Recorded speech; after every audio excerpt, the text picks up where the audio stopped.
Shalom dan selamat pagi. Sekarang ini di Malaysia adalah waktu pagi. Terima kasih kepada suami saya Pastor Jabid yang pimpin pujian dan juga Pastor Andreas dan Pastor Irma.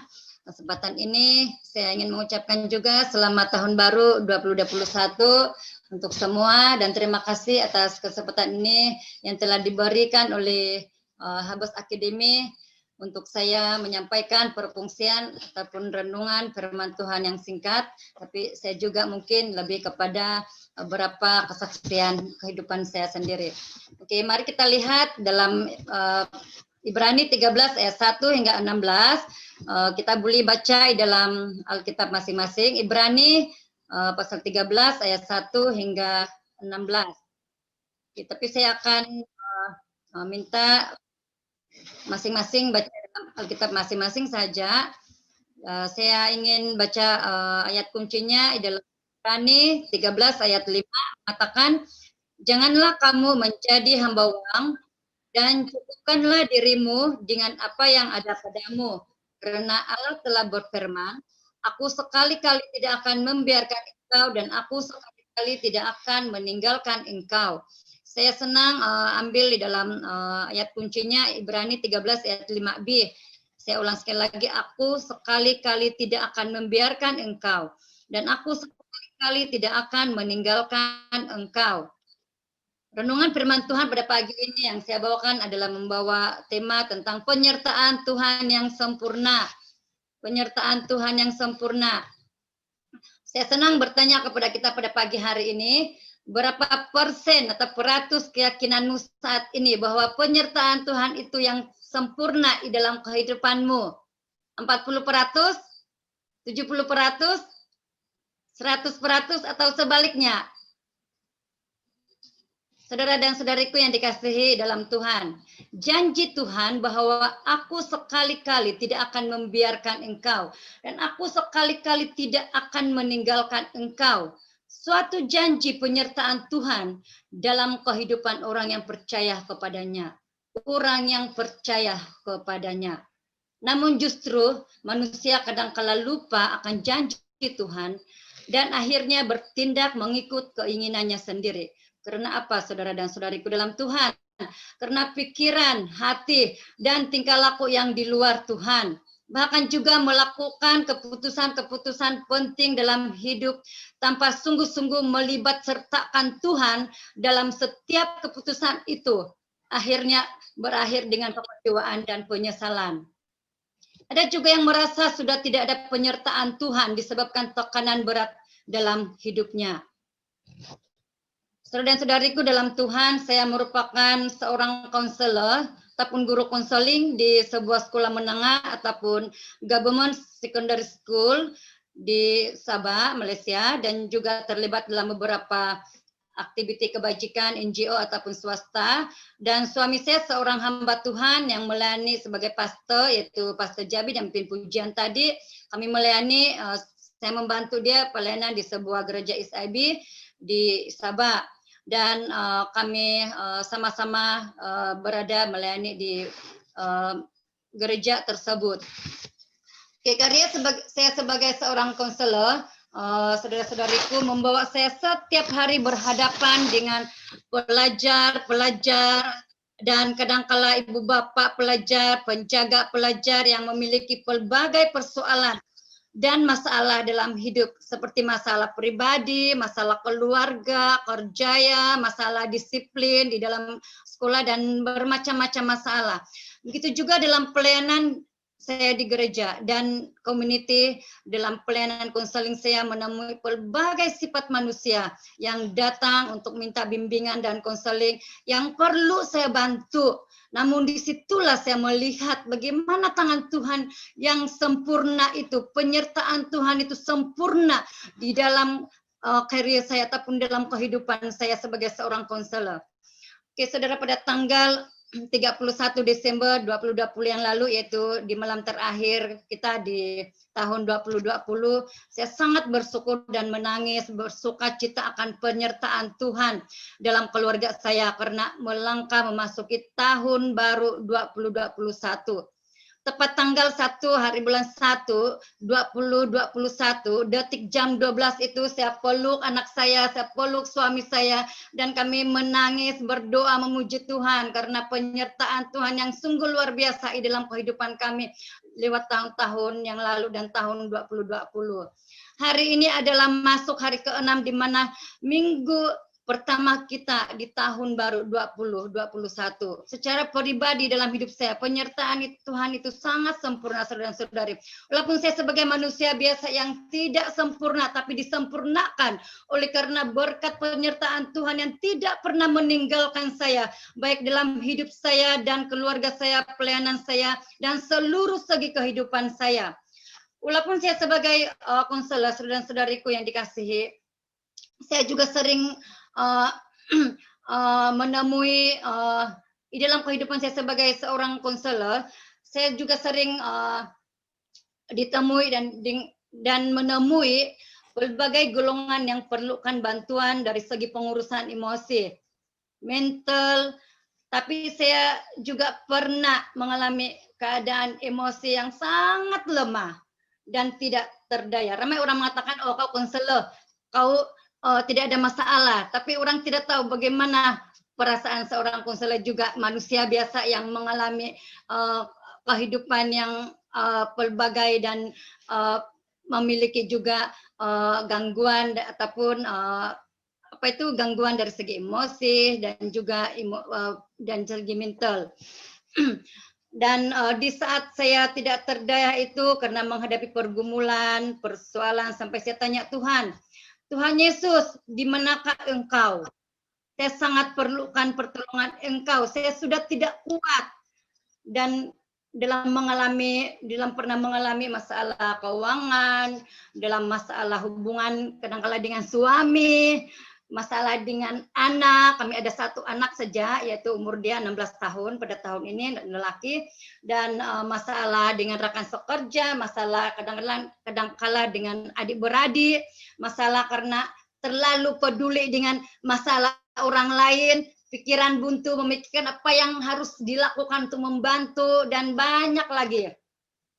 Dan sampai saya berlutut dan saya tersungkur di kaki Tuhan, berdoa dan menangis berseru, sampai air mata pun kadang-kadang tidak boleh keluar, kaki pun seperti tidak boleh injak tanah, ya tidak injak lantai rumah, sampai memandu kereta pun lampu merah pun tidak sadar, jalan terus, tetapi Tuhan sentiasa melindungi karena penyertaannya sempurna.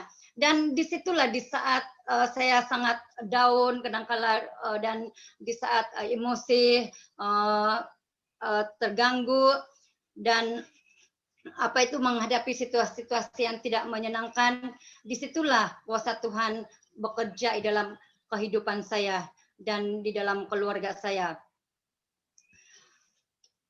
Saudara dan saudariku dalam Tuhan, di dalam karier saya sebagai seorang yang sentiasa membantu orang lain, merupakan suatu pelayanan yang saya rasakan yang sangat besar di hadapan Tuhan, karena setiap hari saya berhadapan dengan berbagai pelajar ataupun orang yang datang kepada saya untuk supaya dibantu, supaya tenang, supaya tidak stres dan sebagainya. Dan saya berhadapan untuk memenangkan jiwa-jiwa setiap hari. Sebab itu setiap waktu apabila ada klien atau pelajar atau siapapun yang berjumpa dengan saya untuk minta bimbingan dan konseling, saya tidak boleh duduk diam. Hati saya tidak boleh diam untuk mau bawa mereka dalam doa. Dan kalau mereka non-muslim, saya akan bimbing mereka, saya tanya, minta doakan, ataupun mereka Kristen tapi belum mengenal Tuhan, saya akan tanya, kamu mau Cigu doakan? Dan adakah kamu sudah terima Tuhan? Kalau dia belum, saya akan doakan. Saya tidak boleh diam. Tetapi dan saya akan bawa mereka untuk menerima Tuhan Yesus sebagai Tuhan dan Juru Selamat. Dan saya juga merupakan salah satu guru yang mengetuai Persatuan Pelajar Kristen di sekolah saya. Ada dekat 2.000 pelajar di sana. Dan memang saya sangat terbeban dengan tugas-tugas saya dalam menangani, membawa pelajar, sebab saya sangat mengasihi mereka, orang-orang Kristen dan siapapun tak kira apa agama di dalam sekolah yang tempat saya bekerja itu. Jadi disitulah saya seperti seperti ada sesuatu yang saya perlu lebih lagi untuk mengerjakan itu, satu terobosan. Saya tanya Tuhan, apa yang saya perlu lakukan? Saya seperti ada sesuatu yang perlu untuk saya lengkapi kehidupan saya untuk membantu jiwa-jiwa ini, bukan hanya pasal teori, bukan hanya tanya terluka apa masalah kenal pasti, tetapi dan doakan begitu tidak. Satu kali ada orang kerasukan, mereka hantar kepada saya kaget. Kenapa orang kerasukan setan dihantar kepada saya? Dia belajar Kristen dan Tuhan tolong saya untuk melakukan kesembuhan kepada pelajar tersebut. Saya tidak tahu apa-apa. Saya hanya pernah nampak orang menyembuhkan orang yang kerasukan setan, tetapi ini konselor bukan menyembuhkan setan, ini membantu untuk emosi saja. Jadi Tuhan katakan doakan dia. Jadi saya ikut apa yang Tuhan katakan kepada saya. Jadi saya doakan dalam nama Tuhan Yesus, iblis setan keluar. Saya berbahasa roh, saya ulang dalam nama Tuhan Yesus dan mulut dia berbuih dan akhirnya dia sembuh. Saya kaget, saya apa yang berlaku nih? Dan selepas itu ada lagi yang kerasukan dihantar lagi kepada saya yang pelajar Kristen. Dan banyak kejadian-kejadian yang berlaku di sekolah. Jadi di situ saya tanya Tuhan, apa yang saya harus lakukan? Kenapa saya begini? Saya bilang saya mau belajar sesuatu yang bukan saya ada sesuatu yang dalam hati saya, kerinduan di dalam hati saya yang membuatkan saya tercari-cari. Dan saya berdoa apa yang Tuhan mau dalam kehidupan saya. Dan saudara-saudaraku, di saat saya banyak berdoa, akhirnya dan banyak hal-hal yang Tuhan kerjakan di dalam kehidupan saya dan juga di dalam pelayanan suami saya di gereja dan di mana-mana, saya tidak putus-putus berdoa dan Tuhan supaya Tuhan buka jalan dan tunjukkan apa lagi yang saya mau lakukan di dalam kehidupan saya. Tapi itulah Tuhan sangat baik, penyertaannya sempurna. Saya sangat-sangat bersyukur sebab pada masa pandemik ini yang gereja ditutup dan juga kadang-kadang kerja dibuka, ditutup lagi macam di Malaysia, di negeri Sabah juga.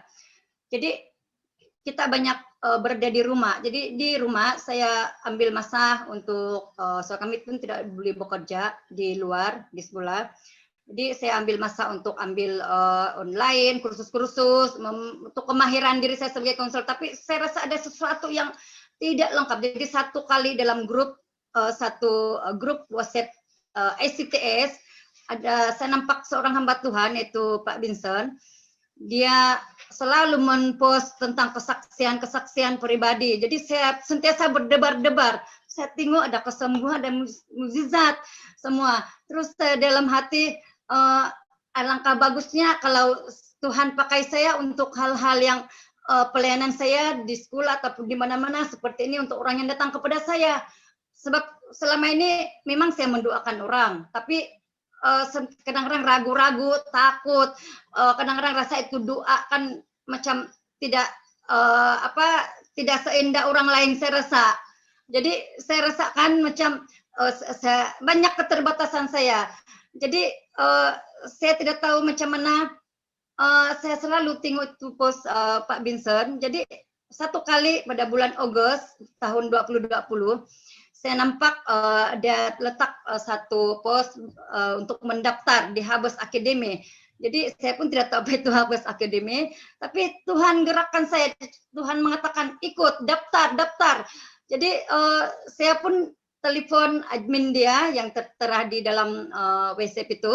Jadi saya belum itu saya bincang dengan suami. Saya cakap dengan suami, bolehkah saya ikut ini dan saya mau ajak kau. Terus suami saya pun tidak tahu apa-apa, boleh dia bilang. Jadi akhirnya kami mendaftar dan saya di angkatan 6 dan suami saya di angkatan 8. Dan saya sangat bersyukur kepada Tuhan sebab melalui Habes Academy Tuhan pakai untuk memperlengkapi kerja saya di dalam sebagai seorang konselor dan sebagai hamba Tuhan dan yang sebagai pemimpin gereja juga bersama dengan suami. Dan saya sangat bersyukur karena sejak dari itu di masa pandemik itu dan mengikuti kelas itu, walaupun saya pikir selepas kelas habis selesai begitu, tapi rupa-rupanya ada pekerjaan Tuhan yang lebih dahsyat yang makin membakar roh saya. Dan memang masa kami mengikuti modul SCTE di Habes, masa yang modul pertama itu tidak sabar untuk mengikuti modul yang kedua. Suami saya juga bila dia punya turn itu sampai untuk pembelajaran modul kelas Pak Vincent, saya tidak sabar sudah untuk mengikuti kelas seterusnya, dia bilang. Jadi saya pun sangat gembira sebab api dari Tuhan itu diletakkan dalam diri kami. Dan selepas itu sampai sekarang ini saya sangat bersyukur. Keberanian, semangat untuk melayani Tuhan, mujizat-mujizat terjadi di dalam pelayanan saya dan suami. Dan dulu ragu-ragu berdoa untuk orang sakit, sekarang ya Tuhan bekerja dengan luar biasa di dalam pelayanan-pelayanan kami. Dan saya pun terheran-heran kadang-kadang, tapi itulah pekerjaan Tuhan. Kalau kita mendengar kesaksian-kesaksian rekan-rekan kita di Habes Academy, sangat luar biasa. Penyertaan Tuhan itu sangat luar biasa di dalam doa-doa, di dalam penyembuhan, di dalam 2 orang sakit ada penyembuhan, ada pemulihan, pembebasan, ada pemulihan keluarga, dan banyak lagi hal-hal yang Tuhan kerjakan yang luar biasa karena penyertaan yang luar biasa daripada Tuhan kita. Jadi di Habes Academy ini saya sangat bersyukur dan saya sangat berterima kasih kepada Habes Academy karena banyak kesempatan yang telah diberikan untuk mempelajari dan saya dilatih dengan banyak perkara. Dan ada satu kesaksian saya semasa kami balik Krismas baru-baru ini, mama suami saya ada bengkak di tangan dan sakit tangan dia.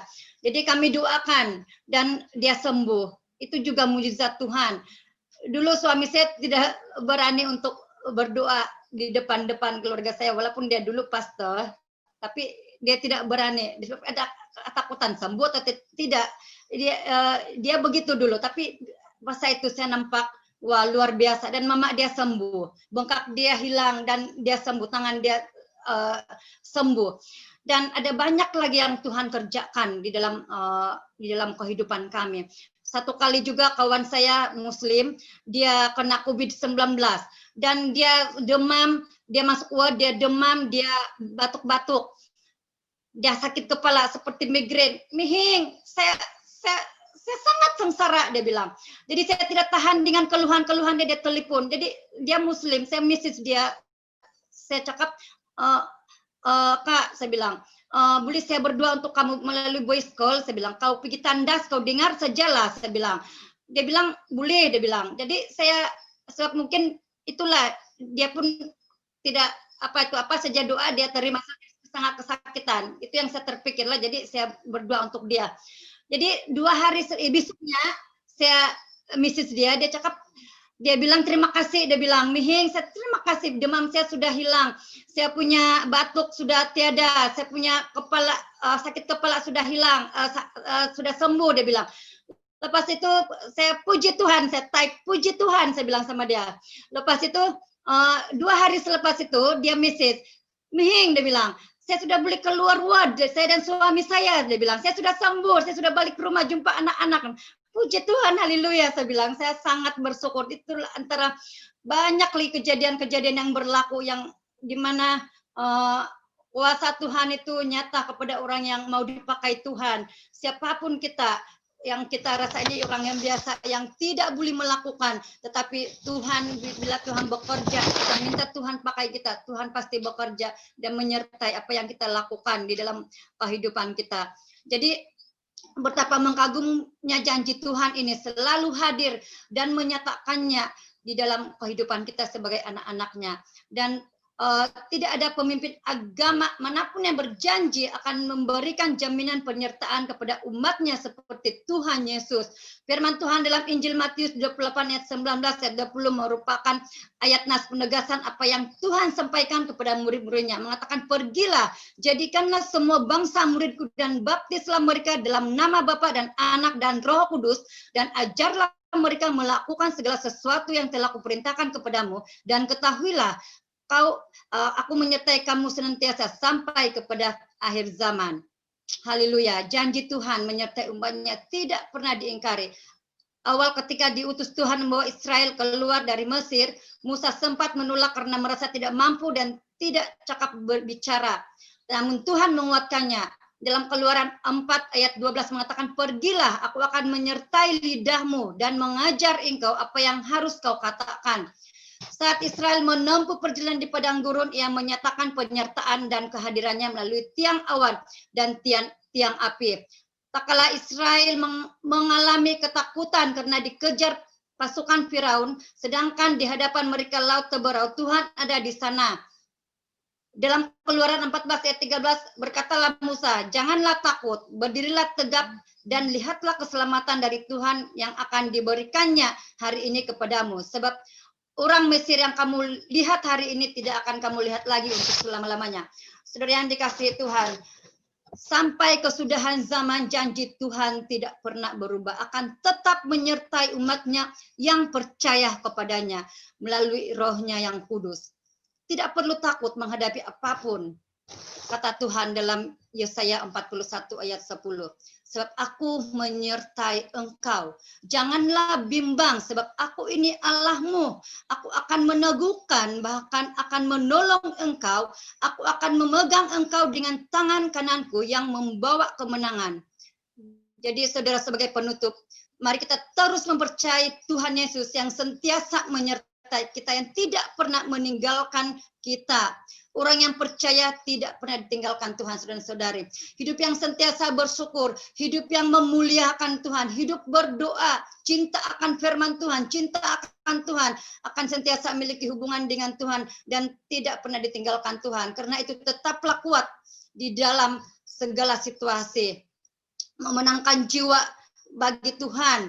Siapapun kita, ingat, penyertaan Tuhan itu sempurna dalam hidupmu, di dalam keluargamu, di dalam pelayananmu, dalam karyamu, dalam keuanganmu, dalam pergumulan, dalam penyakitmu, kelemahanmu, dalam masa depanmu, apapun situasimu, dalam seluruh hidupmu, jangan ragu, jangan takut, karena penyertaan Tuhan itu sempurna dari dulu, sekarang, dan sampai selama-lamanya. Amin dan amin. Tuhan Yesus memberkati dan menyertai kita semua. Haleluya, puji Tuhan. Terima kasih. Haleluya.